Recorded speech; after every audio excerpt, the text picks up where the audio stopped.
अपने आश्रम में सरस्वती नदी के तट पर वेदव्यास भगवान बैठे थे, बड़े उदास, और मन में विचार कर रहे थे कि मेरा जन्म जिस कार्य के लिए हुआ वो कार्य भी पूरा नहीं हुआ, लेकिन वो कार्य क्या है ये समझ में नहीं आ रहा। सोच में बैठे हुए थे, उदास बैठे हुए थे। उसी समय नारद जी महाराज आ गए। नारद जी महाराज को देख करके प्रणाम किया और नारद जी महाराज को सुंदर आसन दिया। नारद जी ने कहा, वेदव्यास आप जैसा ज्ञानी उदास बैठा है, चिंता में, क्या चिंता है, उदासी? तो वेदव्यास भगवान ने कहा, महाराज मैंने वेद लिखे, वेद के 4 भाग कर दिए, लेकिन इतना सब कुछ लिखने के बाद भी आज भी ऐसा लगता है कि जीवन का जो लक्ष्य है ना वो प्राप्त नहीं हुआ। तो नारद जी महाराज ने जब वेदव्यास भगवान की उदासी का कारण जाना तो नारद जी ने कहा, महाराज मैं जानता हूं कि आपने कर्म के बारे में तो बहुत लिखा, धर्म के बारे में भी बहुत लिखा, लेकिन अपने शास्त्रों के अंदर, अपने पुराणों के अंदर आपने भगवान और भगवान के भक्तों के विषय में तो कुछ लिखा ही नहीं। भागवत का एक अर्थ होता है भगवान और भागवत का एक अर्थ होता है भक्त। भक्ति भक्त भगवंत गुरु चतुर नाम बपु एक। नाम 4 हैं, दिखने में तो अलग अलग हैं, लेकिन इनका रूप एक ही है। तिनके पद वंदन किए, मेरे नाशत विघ्न अनेक।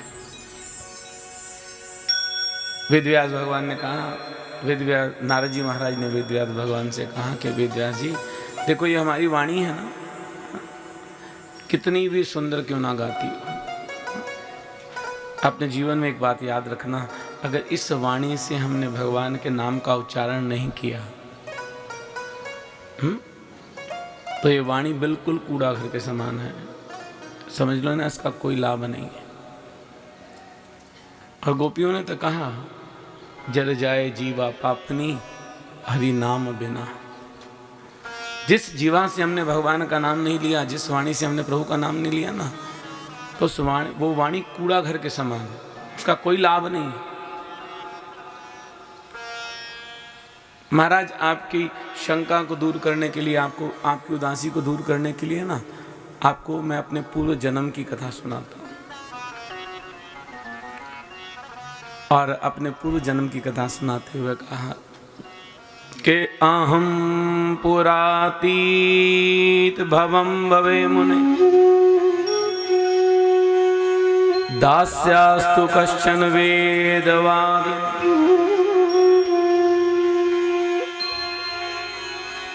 पूर्व जन्म में मैं अपनी मां के साथ, वेद को जानने वाले ब्राह्मणों का एक गांव था जिसमें सारे वेद को जानने वाले ब्राह्मण,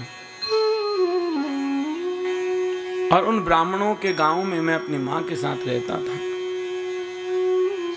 मेरी आयु 5 वर्ष की थी कि मेरे पिता का देहावसान हो गया, पिता ने शरीर त्याग दिया। मैं और मेरी मां उस गांव में रहने लगे। अब मेरी मां का कार्य क्या था, वो गांव के लोगों के घरों में जाती, उनके घरों का काम करके और उसके बदले में जो कुछ मिलता वो लेकर के आ जाती, और उसी से हमारा जीवन यापन। मेरी मां संतों की बड़ी प्रेमी थी, सत्संग की बड़ी प्रेमी थी। जब भी कभी हमारे गांव में कोई सत्संग होता, कोई संकीर्तन होता, मेरी मां जाती और मुझे भी लेकर जाती। भगवान का नामस्मरण करता मैं, और नामस्मरण करने के कारण मेरा मन भगवान के साथ जुड़ता था, लगता था। एक बार चातुर्य मास में संतों का एक मंडल आ गया, संतों की एक टोली आई, और गांव के सब लोगों ने एक प्रार्थना की कि महाराज अब तो चातुर्य मास प्रारंभ हो रहा है, बरसातें शुरू हो रही हैं, अब आप कहाँ जाओगे? अब 4 महीने आप हमारे गांव में ही रहो। गांव के मध्य में एक खाली जगह थी, स्थान था, और वहाँ उनके लिए कुटिया बना दी संतों के लिए, और संतों के लिए पूरे भोजन की व्यवस्था भी कर दी। अब सारे गांव के लोग बड़े वेद को जानने वाले थे, संत सेवी थे, संतों की सेवा करने लगे। संतों की सेवा करते करते एक दिन संतों ने कहा कि महाराज आप इतनी सेवा करते हो, हम बड़ी प्रसन्न हैं आपकी सेवा से, तो हम भी आपकी कुछ सेवा करना चाहते हैं। अब गांव के लोगों ने कहा महाराज आप हमारी क्या सेवा करोगे? तो संतों ने कहा भैया हम तो तुम्हारी यही सेवा कर सकते हैं, तुम रोज आ जाया करो यहाँ शाम को, हम तुम्हें भगवान की सुंदर सुंदर कथा सुनाया करेंगे। नारद जी महाराज कहते हैं मेरी माँ भी कथा सुनने के लिए सत्संग में जाती और मुझे भी अपने साथ लेकर जाती, लेकिन संत क्या कहते वो मुझे समझ नहीं आता। कभी कभी समझ ना आए ना तो भी सत्संग में अवश्य जाना चाहिए, क्योंकि सत्संग का एक शब्द भी हमारे अंतर मन में उतर गया ना, एक शब्द भी समझ आ गया तो भव से बेड़ा। और नारद जी महाराज यही बात वेदव्यास भगवान को समझा रहे हैं। कहते हैं 5 वर्ष का अबोध बालक मां ले जाती थी सत्संग में, मैं जाता था, लेकिन कथा में संत क्या समझाते हैं मुझे समझ नहीं आता। चातुर्मास खत्म हुआ तो गांव के लोगों ने मेरी माँ से कहा कि तू थोड़े संतों के ना बर्तन धो दिया कर, जो वो भोजन करते हैं भंडार गृह के। तो बहुत बड़ा भंडारा हुआ, मेरी माँ भंडार गृह में बैठ करके जूठे बर्तनों को मांज रही थी। मैं अपनी माँ के पास बैठा, एक संत आए, संत ने आकर मेरे सिर पर हाथ रखा और कहा बेटा तू यहाँ माँ के पास बैठा है, कोई सेवा नहीं करेगा? तो मैंने उनसे कहा महाराज जी मैं तो छोटा सा हूँ, मैं क्या सेवा करूँगा? तो संत ने कहा चल जैसा तू छोटा सा है ना तुझे कोई छोटी सी सेवा देंगे। और संत मेरा हाथ पकड़ कर ले गए बाहर और मुझे कहा जो ये संत बैठ करके भोजन कर रहे हैं, भक्त बैठ कर भोजन कर रहे हैं ना, तो उन्हें कुछ नहीं करना। जब ये भोजन करके उठ जाएं, प्रसाद पाकर उठ जाएं, तो बस इनका जूठा पत्तल उठा करके आश्रम के बाहर रख करके आ जाना, इतना काम करना। और मैं उस सेवा में लग गया और सेवा करते करते दोपहर हो गई। किसी ने ये भी नहीं पूछा कि लाला तूने भी कुछ खाया कि नहीं खाया। तो एक संत भोजन कर रहे थे और संत ने अपने उस भोजन के पत्तल में थोड़ा सा प्रसाद छोड़ दिया। मैं गया, मैंने उस पत्तल को उठाया और जब बाहर आश्रम के रखने गया ना, तो भूख ने इतना तंग कर दिया था कि मुझे भूख सहन नहीं हुई और मैंने वो प्रसाद जो था ना वो उठाया और उठा करके अपने मुख में रख लिया। वो प्रसाद नहीं था, वो महाप्रसाद था। जैसे ही वो मैंने महाप्रसाद पाया मेरा अंतःकरण शुद्ध हो गया। और संत जब जाने लगे, भंडारा समाप्त हो गया, संत जाने लगे, तो मैं संतों के पास गया और चरणों में गिर गया और कहने लगा महाराज जहाँ आप जाओगे ना मैं भी आपके साथ साथ जाऊंगा। पर संतों ने कहा नहीं नहीं अभी तू हमारे साथ नहीं जा सकता, क्योंकि अभी तेरे ऊपर एक भार है, तेरी माँ का भार। पहले तू अपनी माँ की सेवा कर और जब तेरी माँ भगवान के पास चली जाए फिर तू आना हमारे पास। लेकिन संतों ने जाने से पहले मेरे पर एक कृपा और की, मुझे एक माला दे दी और एक मंत्र दे दिया और कहा तू इस मंत्र का ये जाप करते रहना। और संत मुझे माला और मंत्र देकर चले गए।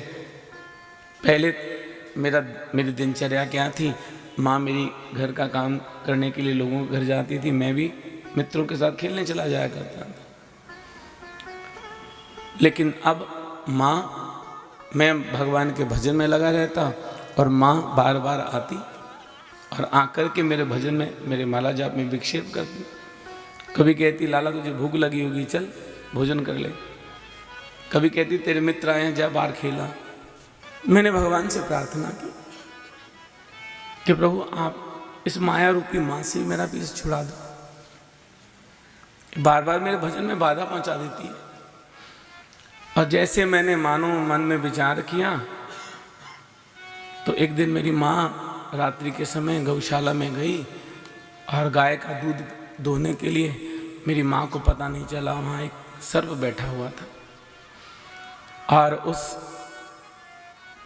सर्प ने मेरी माँ को डस लिया और मेरी माँ की मृत्यु हो गई। गांव के लोग मेरे माँ के पार्थिव शरीर को उठा कर ले आए, कुटिया में रख दिया।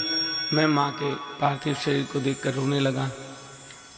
तो गांव के लोगों ने कहा रात्रि है ना, अब तो इस समय संस्कार होगा नहीं, कल सुबह जा कर के संस्कार करेंगे। और मैंने रात्रि के समय जब 100 लोग चले गए तो मैंने अपनी माँ का अंतिम संस्कार अपने हाथों से ही कर दिया।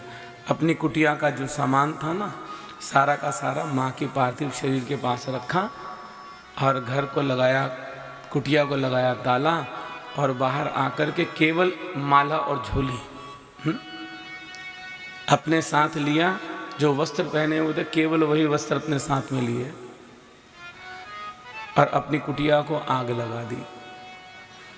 और कुटिया को आग लगाकर जिस दिशा की ओर संत गए थे ना, मैं भी माला झोली लेकर के उस दिशा की ओर चल पड़ा।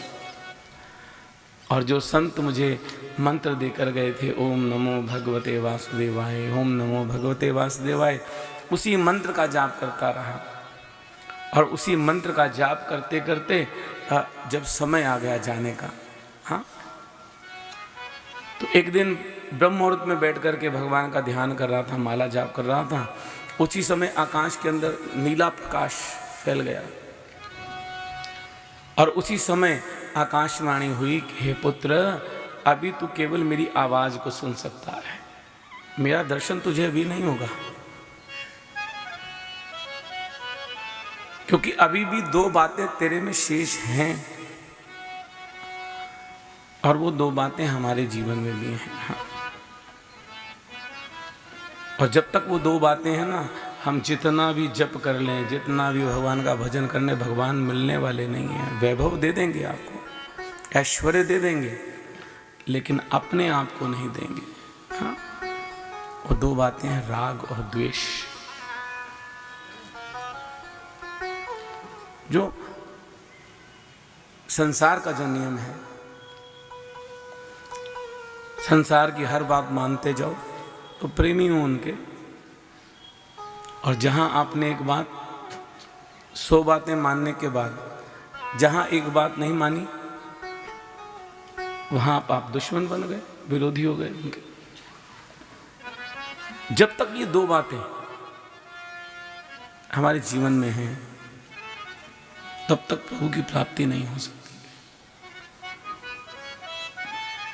तो आकाशवाणी ने, नारद जी कहते हैं, जब मैंने सुना तो मुझे कोई दुख नहीं हुआ। मैंने कहा कोई बात नहीं, मैंने भगवान की आवाज़ तो सुनी। अब जो जीवन शेष है, जो सांसें शेष रह गई हैं ना, उनमें और ज़्यादा नाम जप करूँगा और ज़्यादा भगवान का भजन करूँगा। और यदि इस जन्म में मुझे भगवान का दर्शन नहीं हुआ तो कोई बात नहीं, अगले जन्म में भगवान को अवश्य प्राप्त करके रहूँगा। और उसी नाम जप के प्रभाव से नारद जी महाराज कहते हैं कि दूसरा जब मेरा जन्म हुआ ना, तो मैं ब्रह्मा का पुत्र नारद बन करके आया। उस भजन के प्रभाव से एक दासी पुत्र से ब्रह्मा का पुत्र बन करके आया। और जब मैं ब्रह्मा जी का पुत्र बन के आया ना, तो भगवान ने सबसे बड़ी कृपा की, हाँ, कि मेरे हाथ में एक वीणा पकड़ा दी और वीणा पकड़ा करके मुझे आज्ञा दी कि जाओ, और जा करके जो संसार के अंदर विषयों का विष पी करके सो रहे हैं ना, जाओ, जा करके उनके कान में, हाँ, वीणा बजाओ और मेरे नाम का स्मरण करो, उनको जगाओ, उनको उठाओ। वो वीणा का नाम क्या है कि देवदत्तां इमां वीणा स्वर ब्रह्म विभूषिता मूर्छित्वा हरिकथा गायमानश्च रामयम्। और जब ब्रह्मा का पुत्र नारद बन के आया ना, भगवान ने वीणा भी दे दी और मेरी मुझको आज्ञा दी कि तू संसार में जा, और जा करके जो सो रहे हैं ना उनके कान में जा करके इसको बजा बजा कर उनको जगा। मूर्छित्वा, जो बेहोश हुए पड़े हैं,